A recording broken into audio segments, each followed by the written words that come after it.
नमो नमो प्रणाम। नमो रिहन्ताणं नमो सिद्धाणं नमो आयर्याणं नमो वज्झायाणं नमो लोये सब्बसाहूणं येषो पञ्चनमुक्कारो सब्बपापपणसनो मंगलाणं च सव्वेसे परमं हवै मंगलम्। अज्ञानतिमिरन्धानां ज्ञानाञ्जनशलाकया नेत्रम् उन्मीलितं येन तस्मै श्री गुरवे नमः। परम पूज्य पूज्यपाद कलिकाल सर्वज्ञ हेमचंद्र सुरेश्वर जी महाराजा के द्वारा विरचित सिद्ध हेम शब्दानुशासन नामक व्याकरण ग्रंथ और इसी व्याकरण ग्रंथ से उद्धरित पंडित वर्य शिवलाल जी द्वारा रचित हेम संस्कृत प्रवेशिका प्रथमा, मध्यमा और उत्तमा, ऐसे 3 विभागों से विभाजित हेम संस्कृत प्रवेशिका और इसी हेम संस्कृत प्रवेशिका प्रथमा के प्रथम प्रकरण अर्थात क्रियापद प्रकरण। क्रियापद अर्थात क्रिया को सूचित करने वाला पद उसे क्रियापद कहा जाता है, यानी जो क्रिया को सूचित करे कि क्रिया कौन कर रहा है, क्रिया करने वाले कौन है, क्रिया किसके द्वारा किया जाता है। इस प्रकार के जिस पद के द्वारा इसे हमें अवज्ञात हो यानी जाना जाए, ऐसे पद को क्रियापद कहा जाता है। और क्रियापद की सिद्धि के लिए किस प्रकार से उस क्रिया जो है, जैसे कि मान लीजिए एक नम, ये एक क्रिया है। क्रियावाचक शब्द को ही क्या कहा गया है, तो क्रियावाचक शब्द जो है उसी क्रियावाचक शब्द को ही धातु कहा गया है कि क्रियावाचक शब्द को धातु कहते हैं। और ऐसे क्रियावाचक शब्द जो धातु के स्वरूप में जो है, क्रियावाचक शब्द को धातु कहा गया है। और ऐसे धातुएं बहुत सारे हैं, लगभग ऐसे माना गया है कि 2000 जितने ऐसे धातुएं हैं, कहीं कहीं उससे भी ज़्यादा ऐसे धातुएं ऐसे माना गया है। तो ऐसे धातु तो एक हो सकता है, लेकिन उसी धातु के क्रियापद जब बने तब उसका ऐसे 9 भाग होता है।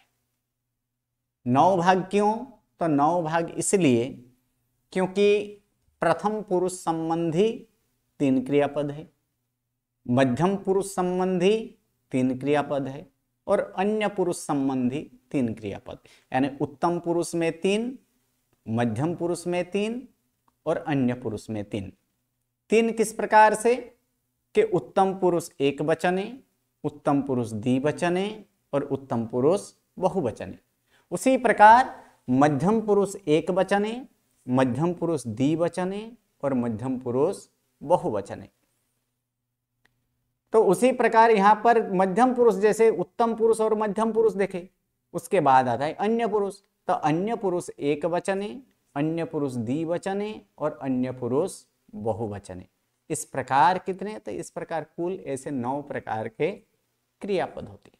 और उसी क्रियापद की सिद्धि के लिए जो जो नियम यहाँ पर देखे, उसी नियम को फिर से एक बार हम लोग दोहराएंगे उसी नियम का, क्योंकि हर रोज ये नियम कम से कम 2 से 3 बार हमें पढ़ना है कि ताकि ये लास्ट तक हमें याद रखना है। इसलिए हर रोज इसका 2 से 3 बार रिवीजन होना जरूरी है। तो ऐसे नियमों को फिर से एक बार दोहराते हैं यहाँ पर, जैसे कि हर रोज करते हैं उसी प्रकार से कि क्रियापद की सिद्धि के लिए प्रथम नंबर नियम क्या है कि क्रियावाचक शब्द को धातु कहा जाता है। सेकंड नंबर, वर्तमान काल को निर्देश करने के लिए वर्तमाना विभक्ति के प्रत्यय लगते हैं। तीसरा नंबर, परस्मैपदी धातु के साथ परस्मैपदी के प्रत्यय लगते हैं। चौथा नंबर, कि ती आदि प्रत्यय लगने पर धातु को अविकरण प्रत्यय लगता है। नियम नंबर 5, म और व से प्रारंभ होने वाले प्रत्यय के पहले अ हो तो अ का आ होता है। नियम नंबर 6, ती आदि प्रत्यय जिसे लगे हो उसे पद पद कहते हैं। नियम नंबर 7, पद के अंत में स हो तो स का र हो जाता है। नियम नंबर 8, पद के अंत में रहे र के बाद विराम अथवा तो अघोष व्यंजन हो तो र का विसर्ग हो जाता है। नियम नंबर 9, नियम नंबर 9 में क्या था, अ के बाद अ या ए आए तो पूर्व के अ का लोप होता है। इस प्रकार ये 9 नियम देखे थे, जिससे हम पहले गण के ही किस प्रकार के धातुओं को सिद्ध करते थे, किस प्रकार के क्रियापद, जो गुण रहित क्रियापद, ऐसे 9 नियम से इसका सिद्ध होता था। अब 10वां, 11वां, 12वां और 13वां ये गुण सहित के लिए था। तो गुण सहित के लिए यहां पर देखें 10वां नंबर नियम में क्या है कि विकरण प्रत्यय अ के पहले या तो फिर विकरण प्रत्यय अ के पूर्व धातु के उपांत्य ह्रस्व नामी स्वर का गुण होता है। 11वां नंबर नियम किसका गुण क्या होता है, वह 11वां नंबर नियम में लिखा है। रु वर्ण का गुण और ई वर्ण का गुण ए, उ वर्ण का गुण ओ होता है। 12वां नंबर नियम में अंत गुण बताएं कि विकरण प्रत्यय अ के पूर्व धातु के अंत्य उपांत्य, अगर मिसप्रिंटिंग के साथ अगर उपांत्य लिखा गया है तो उसको चेक करके उसको चेंज कर देना है, वो मिसप्रिंटिंग है उसको निकाल देना है। उसके जगह क्या लिखना है कि विकरण प्रत्यय अपूर्व धातु के अंत्य ह्रस्व या दीर्घ नामी स्वर का गुण होता है। और अंतिम नियम 13वां नंबर नियम हम क्या देखे थे 13वां नंबर नियम में, तो 13वां नंबर नियम में देखे थे कि ए, ऐ, ओ और औ के बाद कोई भी स्वर आए तो उसका क्रमानुसार क्या हो जाता है, अनुक्रमे आय, आय, औ तथा आव होता है। इसका मतलब ए के स्थान पर ऐ, ऐ के स्थान पर आय, ओ के स्थान पर अव और औ के स्थान पर आव होता है। इस प्रकार से जो है, इस प्रकार यहाँ पर ये इस 13 नियमों से और इन्हीं 13 नियमों के आधार से हम क्रियापद की सिद्धि कर रहे हैं। अब तक क्रियापद देखे थे, क्योंकि अभी भी हम लोग कौन से गण सीख रहे हैं, प्रथम गण के धातुएं सीख रहे, प्रथम गण के क्रियापद सीख रहे। और प्रथम गण के क्रियापद 2 प्रकार के हैं, एक गुण रहित और दूसरा गुण सहित। गुण, तो गुण क्या है कि मूल धातुओं को जो विकार अवस्था और उसी विकार को ही यहाँ पर क्या माना गया, उसी विकार को ही यहाँ पर गुण माना गया है। और ऐसे गुण कितने प्रकार के हैं, ऐसे गुण 2 प्रकार के हैं। कौन से, एक उपांत्य गुण और दूसरा अंत्य गुण। तो उपांत्य में क्या हो ताकि गुण हो सकता है, तो उपांत्य में ह्रस्व नामी स्वर, और ह्रस्व नामी स्वर में भी कितने का, सिर्फ 3 ही का। कौन सा, ह्रस्व ई, ह्रस्व उ और ह्रस्व रु अगर उपांत्य में हो तो उसका गुण होगा। उपांत्य का अर्थ फिर से एक बार देख लेते हैं। उपांत्य का अर्थ क्या है, तो उपांत्य का अर्थ होता है अंतिम शब्द से पहले, यानी अंतिम का पूर्व, यानी जिसे हम सेकंड लास्ट कहते हैं। जिस सेकंड लास्ट में क्या क्या होना चाहिए, तो सेकंड लास्ट में ह्रस्व ई, ह्रस्व उ और ह्रस्व रु हो। किसके सेकंड लास्ट में, तो धातु के, धातु के उपांत्य में ह्रस्व ई, ह्रस्व उ और ह्रस्व रु हो, तो ऐसे धातु का गुण होगा। फिर अंत्य में, तो अंत्य में धातु के अंत्य में अगर देखें तो धातु के अंत्य में ह्रस्व या दीर्घ नामी स्वर, यानी जो ये 3 जो देखे थे उसी का दीर्घ यहां पर लेंगे, अर्थात ह्रस्व ई अथवा दीर्घ ई, ह्रस्व उ अथवा दीर्घ उ, ह्रस्व रु अथवा दीर्घ रु अगर हो तो फिर उसका गुण होता है। और गुण क्या होता है वो तो अभी हम लोग देखें। ई वर्ण का गुण, ई वर्ण जब बोला जाए तब ह्रस्व ई हो या तो दीर्घ ई हो, दोनों का गुण समान होता है। क्या होता है, ए। उ वर्ण का गुण उसी प्रकार ह्रस्व उ हो या तो फिर दीर्घ उ हो, इन दोनों का गुण एक समान होता है, अर्थात उ वर्ण का गुण ओ होता है। उसी प्रकार रु वर्ण, तो रु वर्ण का गुण अर होता है। इसी के आधार पर हम यहाँ पर देखें, तो अब एक जो है एक यहाँ पर सिद्धि करना बाकी है, जयंती। कोई भी एक नाम मैं जिसको बोलूं उसको प्रथम ये जयंती सिद्ध करना है। हैंड राइजिंग करने की कोई ज़रूरत नहीं है, कोई ज़रूरत नहीं है अभी हैंड राइजिंग करने का। जिसका मैं बोलूं, जो भी आए, जिसके नसीब में आए, वो यहाँ पर सिद्ध कीजिएगा। चलिए,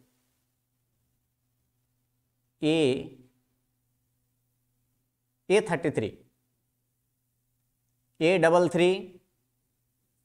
A33 है, A33 है, ओके। A44, हाँ जी, हाँ जी, सिद्ध कीजिए, जयंती ना, हाँ जी। क्रियावाचक शब्द को धातु कहा जाता है, जी धातु ना। हाँ जी, जयंती में क्या धातु आएगा? जी धातु आएगा, सही है। निर्देश करने के लिए वर्तमान विभक्ति के प्रत्यय लगते हैं जी धातु। परस्मैपदी धातु को परस्मैपदी के प्रत्यय लगते हैं जी प्लस अंति। टी आदि प्रत्यय लगने पर धातु को अविकरण प्रत्यय लगते हैं जी प्लस अ प्लस अंति। विकरण प्रत्यय अ के पहले धातु के उपांत्य इसमें उपांत्य कहाँ है? ये अंत्य वाला लगेगा। विकरण प्रत्यय अ के पहले अंत्य ह्रस्व या दीर्घनामी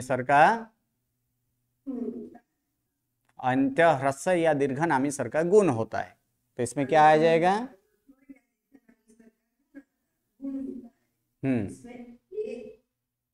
इसका विश्लेषण कर दीजिए। ज प्लस ई क्या आएगा इसमें? इसका विश्लेषण करेंगे तो जी का विश्लेषण करेंगे तो क्या होगा इसमें? ज प्लस ई ओके। आगे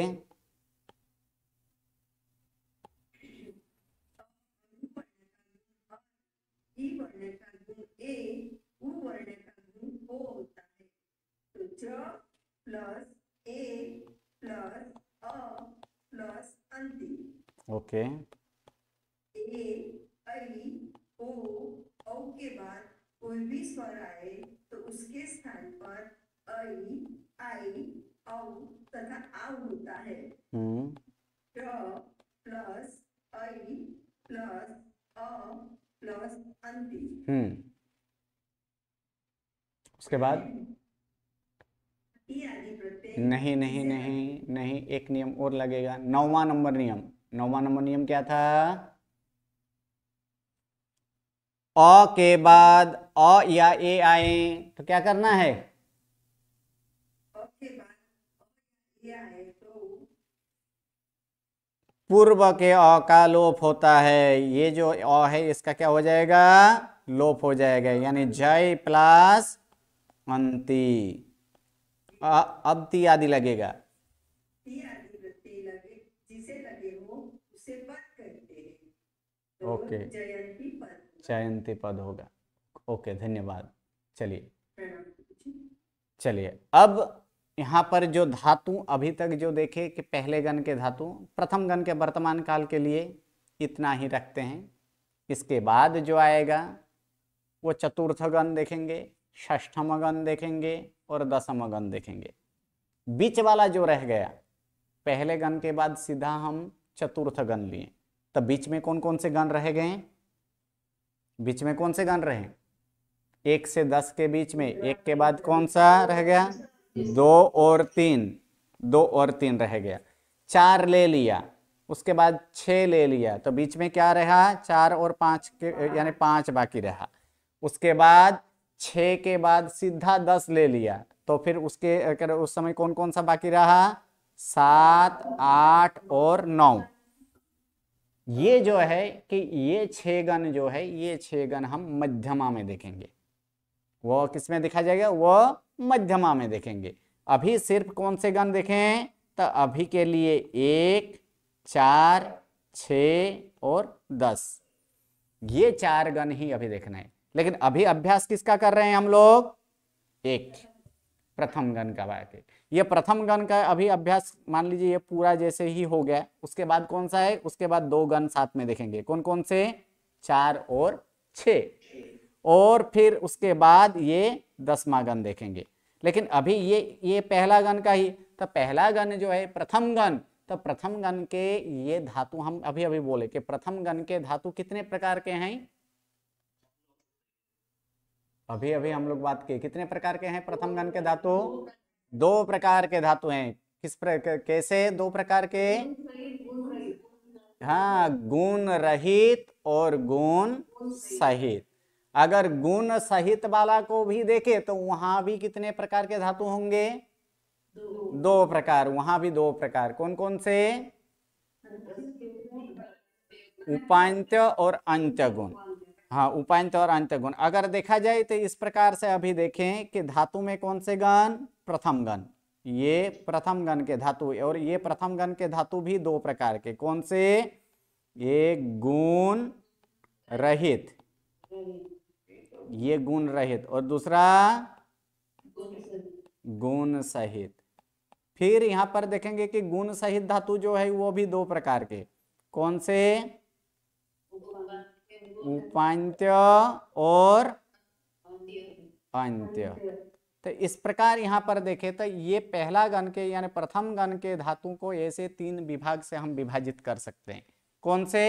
एक गुण रहित, एक उपांत्य गुण और एक अंत्य गुण। सामान्य से मूल से 2 प्रकार। कौन कौन से? कि एक गुण रहित और गुण सहित। और अगर गुण सहित वाला को देखे तो उसका भी हम कितने विभाग कर सकते हैं? 2 विभाग कर सकते हैं। कौन से? तो उपांत्य और अंत्य। तो इस प्रकार का अभी जो यहाँ पर धातु आदि यहाँ पर देख चुके हैं। अब उसी धातु का अर्थ क्या है? कल हम बोले थे कि याद करके आना, और उसी का क्या करेंगे यहाँ पर? उसी का यहाँ पर रूप हमें याद, क्योंकि संस्कृत में जो है ना, संस्कृत भाषा के लिए सिर्फ इतना बहुत ही जरूरी है। क्या? प्रथम नंबर 1 नंबर है क्रियापद। क्रियापद। सेकंड नंबर आता है संधि। थर्ड नंबर में आता है समास। और फोर्थ नंबर में आता है इसका कर्ता। ये 4 जो अगर हम सीख गए ठीक से तो फिर संस्कृत कोई अत्यधिक भार वाला ग्रंथ नहीं है। लेकिन हम क्या कर बैठे हैं कि उस भार को माथा के ऊपर लिए बैठे हैं, जिस कारण कि ये तो बहुत भारी है, बहुत भारी है, बहुत भारी है, बहुत भारी है। क्या आप मुझे बताइए, जम्मू भाई म्यूट करके,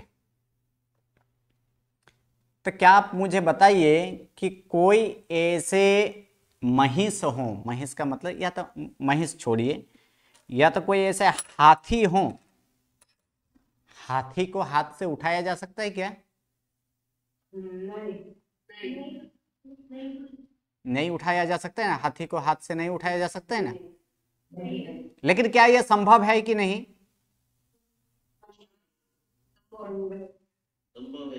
संभव है ना।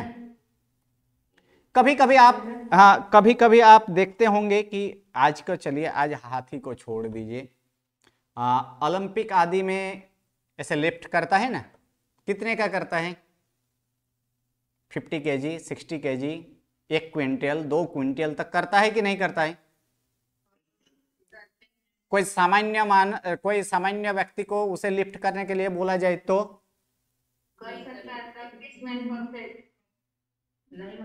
नहीं हो सकता ना। क्यों? क्यों नहीं हो सकता है? पहले तो हम क्या सोच लिए हैं कि पहले तो अरे ये क्या हो सकता है, क्या है, मेरा वजन इतना नहीं है और उतना वजन हम उठा पाएंगे। पहले ये जो नेगेटिव पॉइंट है, ये नेगेटिव पॉइंट करते हुए अपना शक्ति जो है इसमें 50% हमारा शक्ति क्या कर देते हैं, हम इसको बर्बाद कर देते हैं। यानी इसी में हमारा 50% हो गया। अब जो 50% रहा तो उसमें तो देखकर, घबरा कर, वो सब देखकर, उसका स्वरूप देखकर छोड़ देते हैं। तो इसी प्रकार यहां पर ये संस्कृत भी ऐसे, जिस प्रकार एक लिफ्ट करने वाला कि कोई ऐसे हाथी को उठाया जा सकता है कि नहीं जा सकता है, तो एक सामान्य से एक दृष्टांत है। एक सामान्य से अगर एक उदाहरण से अगर देखा जाए, एक गोपाल हर रोज वह अपने गाय चराने के लिए जाता है, लेकिन उसका गांव से दूसरी ओर, यानी नदी के दूसरी ओर जो उसमें घास, अच्छे अच्छे घास आदि मिलता है, वन आदि मिलता है, तो वहां पर वो गाय चराने के लिए वो जाता था। एक दिन की बात है कि अचानक वो गाय चराते चराते आ रहा था, उस पार था, मतलब नदी के उस तरफ था, और वहीं नदी के उस तरफ एक देखा कि एक हाथीनी ने एक हाथी को जन्म दिया, और हाथीनी कहीं गई है वहां पर, या तो किसी कारणवश वो हाथीनी की मृत्यु हो चुका है। अब उस बच्चे के सामने कोई नहीं है। वो गोपाल दयालु था, उसको अपने साथ में ले लिया। अब तो छोटा बच्चा है, तो छोटा बच्चा को उठाया जा सकता है कि नहीं जा सकता है? उठाया जा सकता है आराम से ना। तो वो अपने साथ कहाँ लाए? तो वो उठाकर अपने साथ वो घर में लाए। अब हर रोज के वहां उसका ये से नित्य क्रिया हो चुका है। क्या करते थे? जब भी वो गाय को चराने के लिए जाते तो नदी के उस पार में जाते थे, और नदी के उस पार में तो नदी में तो पानी था।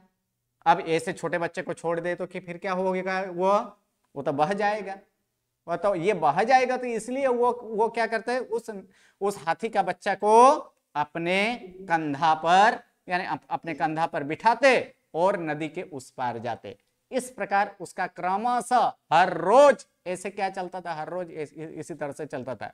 यानी दिन में कितने बार? दिन में तो 2 बार तो होगा, यानी ले जाते समय और लाते समय, ऐसे 2-2 बार ये उठा कर जाता। अब वो धीरे धीरे धीरे धीरे हाथी का बच्चा भी क्या होने लगा? वो वृद्धि पाने लगा, वो बड़ा होने लगा। अब बड़ा होने के बावजूद जब वो बड़ा हो गया, तब भी उसका एक संस्कार, ये उसका संस्कार में आ चुका था। क्या संस्कार आ चुका था? तब तक कि हाथी को कहां पर बैठाना है? कंधे पर बिठाना है, और कंधे पर बिठाकर उस पार ले जाना है। अब हाथी ऐसे विशाल काय हाथी हो गया, तब भी उस गोपाल बालक के लिए उस हाथी को उठाना असंभव है। अब असंभव नहीं है, संभव है ना। क्यों संभव हुआ? प्रैक्टिस जरूरी। यही बात यही करना है। क्या करना है? प्रैक्टिस की जरूरी है। अगर प्रैक्टिस रहे, अगर संस्कार इस प्रकार से संस्कार हम लेते जाएं, तो कोई भी चीज असाध्य नहीं है इस दुनिया में। सभी को हम साध सकते हैं, सभी साध्य है, सब कुछ ऐसे साधनीय है, आराम से वो कर सकते हैं। लेकिन ये जो देखकर ये 50% वाला जो है, ये 50% वाला कम नहीं करना है, उसको क्या करना है? बढ़ाना है। कैसे? तो उसके सामने हमें जो चींटी है ना, चींटी, उस चींटी की तरफ नजर दौड़ाना चाहिए। आप चींटी तो देखे हो ना, उतना उसका शरीर कितना बड़ा होता है? बहुत छोटी सी, इतना सा उसका शरीर। लेकिन वही मान लीजिए एक चीनी की टुकड़ा उसके शरीर से भी बड़ा होता है कि नहीं? या तो गुड़ का टुकड़ा उसके शरीर से भी बड़ा होता है कि नहीं? या तो मिश्री की टुकड़ा उसके शरीर से भी बड़ा होता है कि नहीं? तो ये इन सब को ले जाते हुए आप कभी देखे हो कि नहीं देखे हो? देखें। फिर कभी वो ले जाते समय कहीं गिर जाए तो क्या उसको वो छोड़ देता है कि फिर उस पर प्रयत्न करता है? प्रयत्न करता है ना। कहां तक ले जाता है? अपने गंतव्य स्थान तक। अपने गंतव्य स्थान तक जब तक न ले जाए, तब तक वो क्या करते रहेगा? बारंबार प्रयत्न करते रहेगा। यहां से माना गया है कि अपने शरीर से, अपने शारीरिक बल से वो कितना, वो 25 गुना ज्यादा बल वाला क्या कर सकता है? उसको उठाता है। अगर चींटी इतना उठा सकता है तो हमारे शरीर कितने हैं? है ना, उसके अपेक्षा से बड़े हैं ना।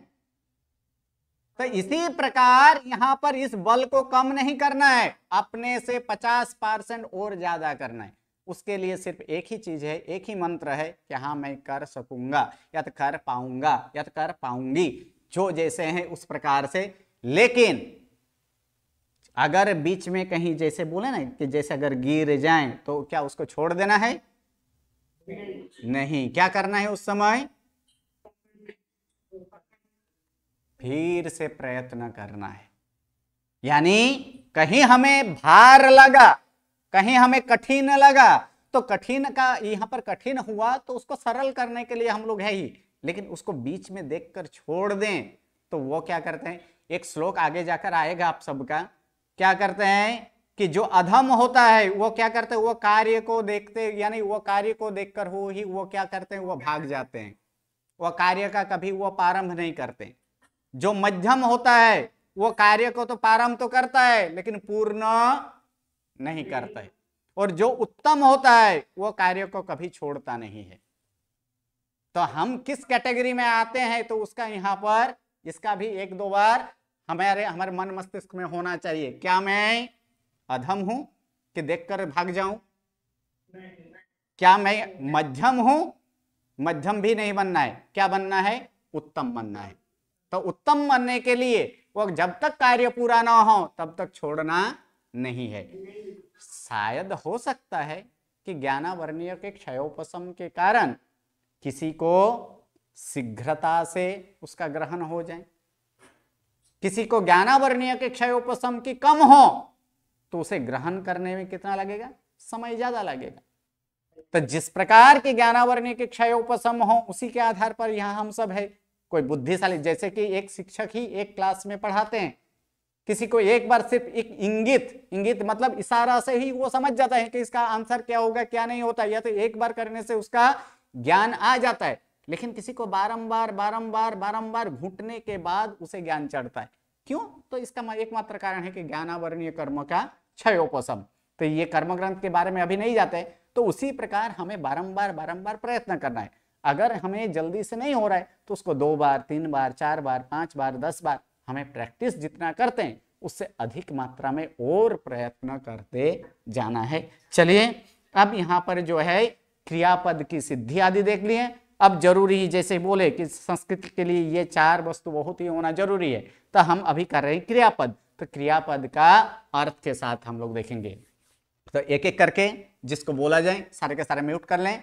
इसका रूप अभी हमें बोलना है, जिसको बोला जाए उसे रूप बोलना है। किसी में मैं डायरेक्ट धातु बोलूंगा तो उस समय आपका अर्थ प्लस रूप बोलना है। अगर मैं अर्थ बोलूं तो आपको क्या करना होगा, उस समय धातु प्लस रूप बोलना है। ये 2 चीज यहां पर ध्यान देना है। जैसे कि मैं बोलूं नम तो उस समय आपको क्या बोलना है, नम अर्थात नमस्कार करना। और उसका यहाँ पर क्या है, वर्तमान काल में प्रथम पुरुष एक वचने नमामि, प्रथम पुरुष द्विवचने अथवा तो उत्तम पुरुष एक वचने नमामि, उत्तम पुरुष द्विवचने नमावः, उत्तम पुरुष बहुवचने नमामः, मध्यम पुरुष एक वचने नमसि, मध्यम पुरुष द्विवचने नमथः और मध्यम पुरुष बहुवचने नमथ, अन्य पुरुष एक वचने नमति, अन्य पुरुष द्विवचने नमतः, अन्य पुरुष बहुवचने नमन्ति। इसलिए ये सब आगे मैं जोड़ते जाता हूं क्योंकि ताकि आपको याद रहे कि ये रूप किसका है, उत्तम पुरुष का है, मध्यम पुरुष का है कि अन्य पुरुष का है, एक वचन का है, द्विवचन का है कि बहुवचन का है। बाकी ऐसे भी आप लोग रूप बोल सकते हो, नमामि नमावः नमामः नमसि नमथ नमथ नमति नमथ ऐसे नमति नमतः नमन्ति, ऐसे भी बोला जा सकता है। लेकिन अगर इस तरह से प्रैक्टिस अगर करेंगे तो वहां पर होगा कि नमतः इसका रूप है, तो वहां उस समय आपको डायरेक्ट याद आ जाएगा कि नमतः भाई किसका है, तो अन्य पुरुष द्विवचने नमतः होता है। तो ये रूप किसका होगा, द्विवचन। किसका? तो अन्य पुरुष द्विवचन का। तो ऐसे ही प्रैक्टिस कर लेना, थोड़ा टाइम लगेगा शायद, लेकिन ऐसे प्रैक्टिस करते जाएंगे तो अच्छा रहेगा। तो चलिए एक एक करके मैं यहाँ पर पूछते जाता हूँ। म्यूट कर ले सारे के सारे, लगातार पूछेंगे। चलिए A1 म्यूट कर ले सारे के सारे म्यूट, जितने हैं सभी के सभी म्यूट कर ले। जिसका नाम बोला जाए वहीं अनम्यूट रखे, सारे mute mute mute mute mute अभी भी एक जन चालू है, कौन चालू है, किसका चालू है वो भी म्यूट कर लें। A48 कौन है, म्यूट कर लें। ओके चलिए, A1 है नहीं, A2, A3, हाँ A2। बोलिए, आप बोलिए पठ धातु, पठ धातु का रूप बोलना है, पहले अर्थ और उसके बाद रूप। पठ यानी कि पढ़ना। उत्तम पुरुष एक वचने पठामि, उत्तम पुरुष द्विवचने पठावः, उत्तम पुरुष बहुवचने पठामः, मध्यम पुरुष एक वचने पठसि, मध्यम पुरुष द्विवचने पठथः, मध्यम पुरुष बहुवचने पठथ, अन्य पुरुष एक वचने पठति, अन्य पुरुष द्विवचने पठतः, अन्य पुरुष बहुवचने पठन्ति। ओके धन्यवाद। चलिए उसके बाद A3।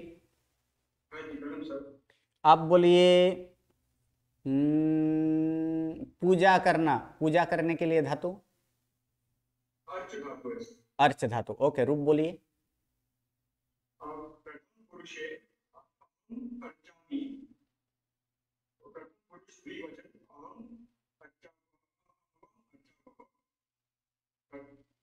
प्रथम पुरुष बहुवचने वयम् अर्चामः, मध्यम पुरुष एक वचन त्वम् अर्चसि, मध्यम पुरुष द्विवचन युवाम् अर्चतः, मध्यम पुरुष बहुवचन यूयम् अर्चतः, अन्य पुरुष एक वचने स अर्चति, अन्य पुरुष द्विवचने तौ अर्चतः, अन्य पुरुष बहुवचने ते अर्चन्ति। ओके धन्यवाद। चलिए A4, A4, A5, A5। वस धातु, वस धातु का रूप बोलिए।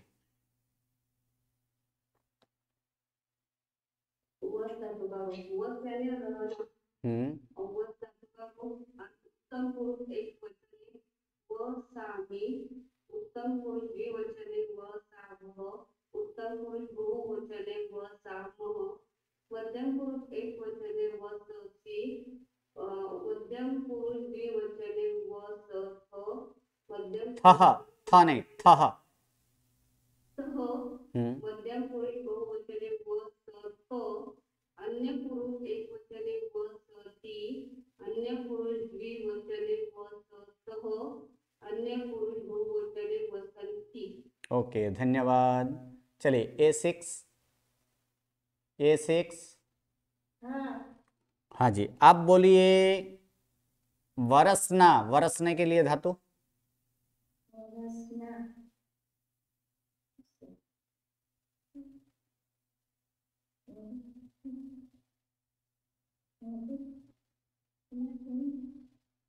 वृष धातु, कौन सा धातु है, वृष धातु। बोलिए रूप बोलिए। वस नहीं है, वृष धातु है, कौन सा धातु है, वृष। चलिए रूप बोलिए।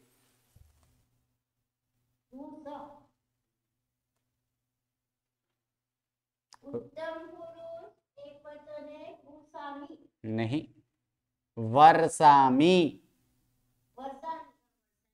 उत्तम पुरुष द्विवचन वर्षामः, उत्तम पुरुष बहुवचन वर्षामः, मध्यम पुरुष एक वचन वसति, मध्यम पुरुष द्विवचन वसथ, मध्यम पुरुष बहुवचन वसथ, वसथ नहीं वर्षथ।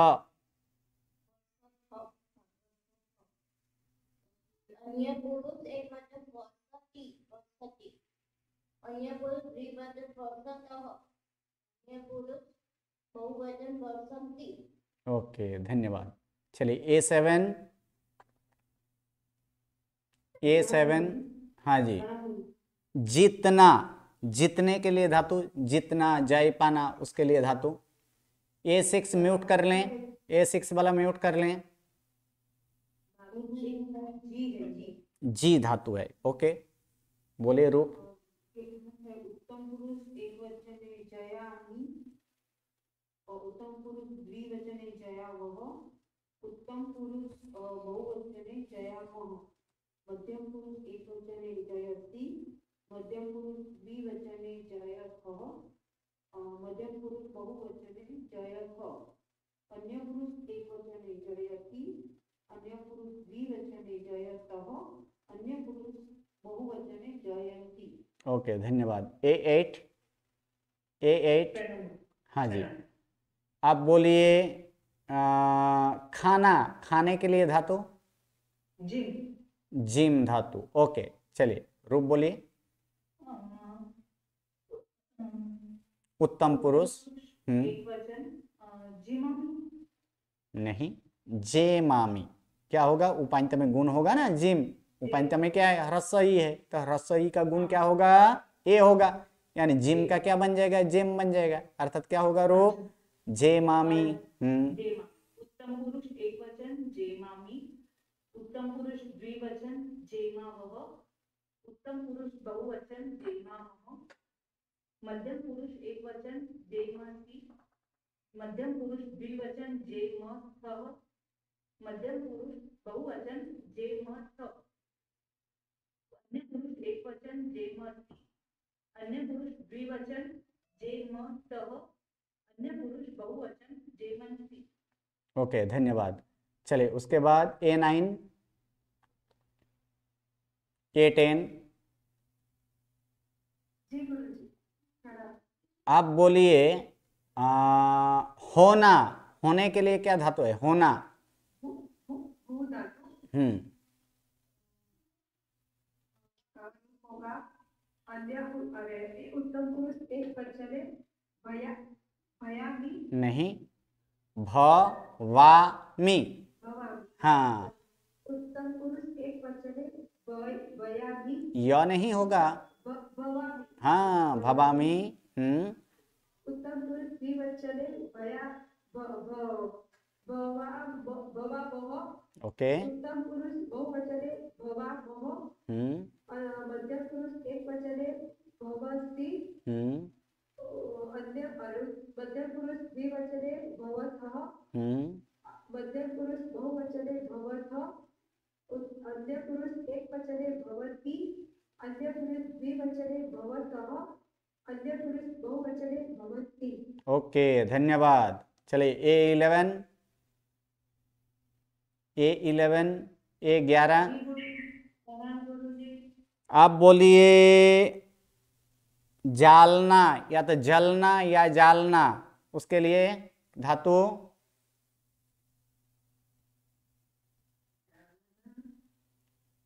जल जाना या तो किसी और को जलवाना, ऐसे इस प्रकार का धातु हो तो कौन सा धातु है? दह। कौन सा धातु है? दह धातु। बोलिए, रूप बोलिए।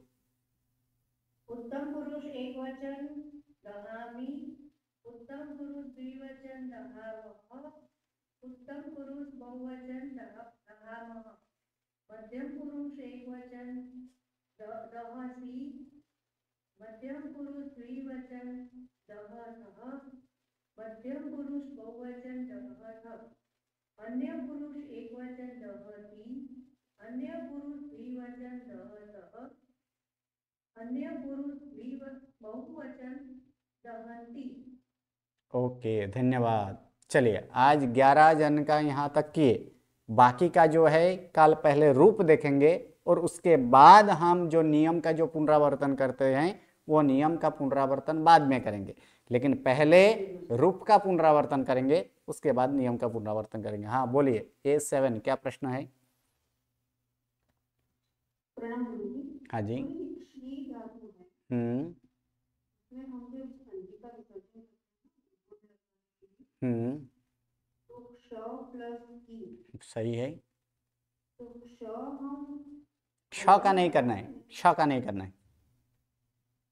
नहीं, श जो है उसे हलंत के साथ लिखते हैं। हाँ, हलंत के साथ, क्योंकि वो भी हमेशा व्यंजन ही है, और क्योंकि मूर्धन्य श वो लगा है ना, क्योंकि क्ष कैसे बनता है? तो क प्लस मूर्धन्य श प्लस ई करेंगे तो फिर क्या होगा? शी होगा। तो इसलिए ये श के कैसे हैं? आधा ही है। इसीलिए उसको क्ष कैसे लिखेंगे, आधा, और क्षी जब होगा तो क्ष प्लस ई।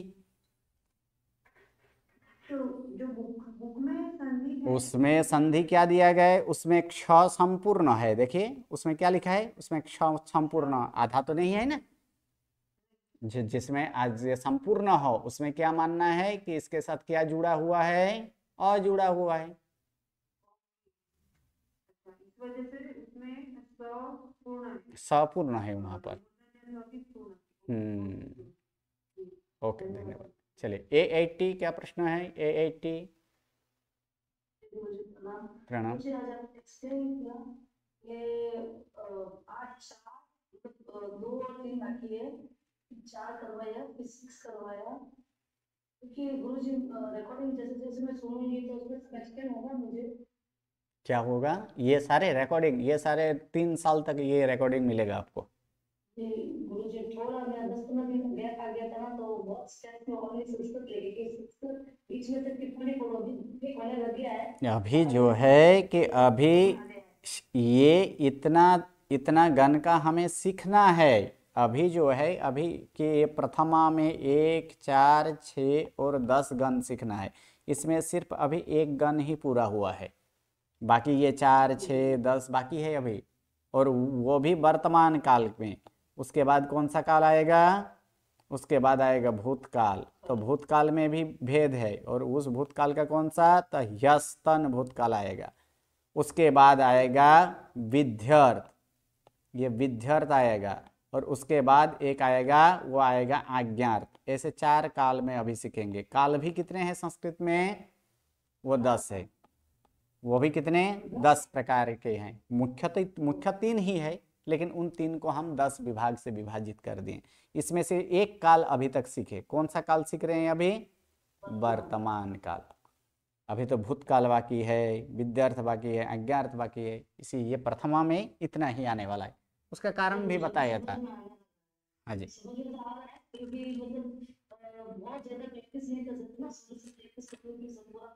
जरूर जरूर जरूर।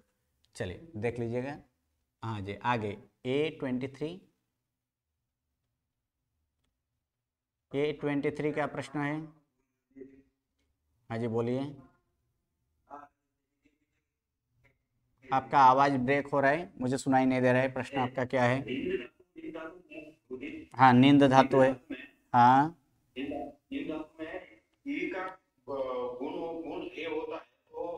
इसमें क्यों नहीं किया गया ना, तो नींद का ई। चलिए नींद का विश्लेषण कीजिए, क्या होगा, 9 प्लस ई प्लस आधा 9 प्लस द। अब ई का गुण होता है, कहां पर रहने पर ई का गुण होता है, 2 जगह पे। कहां पे, उपांत्य में और अंत्य में। पहला अंत्य में देख लीजिए, अंत्य में ई है, नहीं है, इसलिए गुण होगा, नहीं होगा। उपांत्य में ई है, इसलिए गुण नहीं हुआ है। इसलिए आप ही, ये तो आप ही जवाब बोल दिए। हाँ, उसमें निंदा में ही होगा। ओके, चलिए A81। प्रणाम गुरुजी। प्रणाम।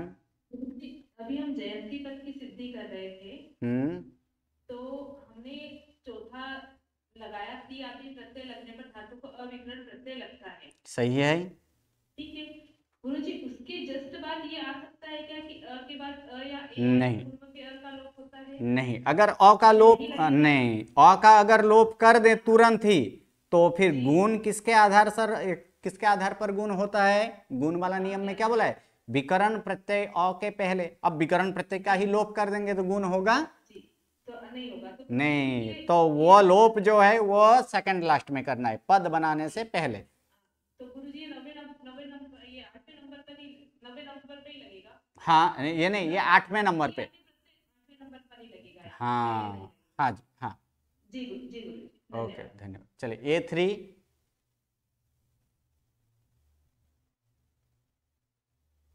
Okay, A42।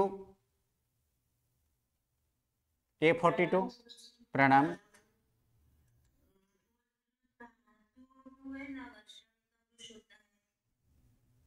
हाँ, वो धातु समझ में नहीं आ रही कैसे बनाने वो। धातु को नहीं बनाना है, धातु है उसको हमें याद रखना है।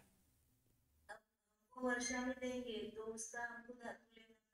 हाँ, धातु को याद रखना है। और अभी तो इतने सारे तो क्रियापद आदि तो सिद्धि तो किए, ऐसे ही प्रैक्टिस कीजिए। इसलिए तो ये सब प्रैक्टिस बुक में दिया गया है। प्रैक्टिस बुक में प्रैक्टिस कीजिए, 1 बार 2 बार 3 बार 4 बार वो प्रैक्टिस करते जाइए, आराम से हो जाएगा। बाहर करना पड़ेगा उसको। हाँ जी, बाय हार्ट करना पड़ेगा। ओके, A7 कोई प्रश्न है अभी? जी गुरुजी, वो दौड़ना भागना ये इसमें धातु धाव धाव बोलते हैं। हाँ जी, धाव धातु, ये गुण रहित है ना? ये गुण रहित है। गुण रहित है। हाँ जी। वो नीचे के लिस्ट में है ना इसलिए। नहीं, वो तो मिक्सिंग है इसलिए। ओके, चलिए A5 A3। हाँ जी बोलिए, A3 क्या प्रश्न है? सर, एक जनरल क्वेश्चन ये समझने के लिए कि जो क्रियापद की जो सिद्धि करते हैं वो सिद्धि करने का कारण क्या है? डायरेक्टली वर्ड के तो क्या कर सकते हैं? सही बात है, सही बात है, सही बात है। सिद्धि क्यों करना है? बात सही है, क्योंकि सिद्धि करने से हमें हमारा क्या होता है, ज्ञान का क्षयोपशम बढ़ता है। उसे उसी जगह के नहीं ऐसे ही होता है, इसके लिए सिद्धि होना जरूरी है। साथ में कभी कभी हम देखेंगे, जैसे कि इसमें यहाँ पर कुछ यहाँ पर देखे एक धातु, जैसे अभी हम क्या देखे, ये धातु कौन सा धातु है? जिम। इसका रूप क्या होता है? जिम का रूप क्या होगा? जेमामी होगा। ठीक है। दूसरा मैं इसी तरह से मैं एक धातु यहां पर लिखता हूं, क्या लिखा है यहां पर? मिल, मिल, भील नहीं है, मिल। ठीक है, देखिए इसमें भी उपांत्य में क्या है? ई है। उसका गुण कर कर हम क्या किए यहां पर? जेमामी। अब देखिए यहां इसका भी उपांत्य में क्या है? मिल, ई है, तो इसका भी रूप क्या होना चाहिए? इसका मेलामी होना चाहिए, लेकिन मेलामी रूप नहीं होता है। क्या रूप होता है? मीलामी। क्यों? तो वो सब सारे हम ये इसकी सिद्धि से ही पता चलता है, किसको क्या लगता है, किसको क्या नहीं लगता है, कब गुण करना है, कब नहीं गुण करना है। इसीलिए गुण द्वारा वो ये शब्द सही है कि नहीं उसकी सिद्धि हम करते हैं, और कुछ नहीं।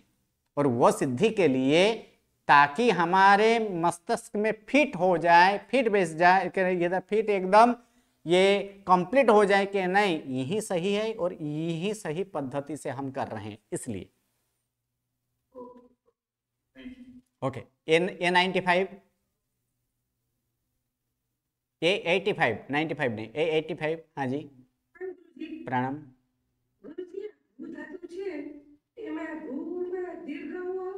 दीर्घ हुआ उसे, हाँ ओके। चलिए A12।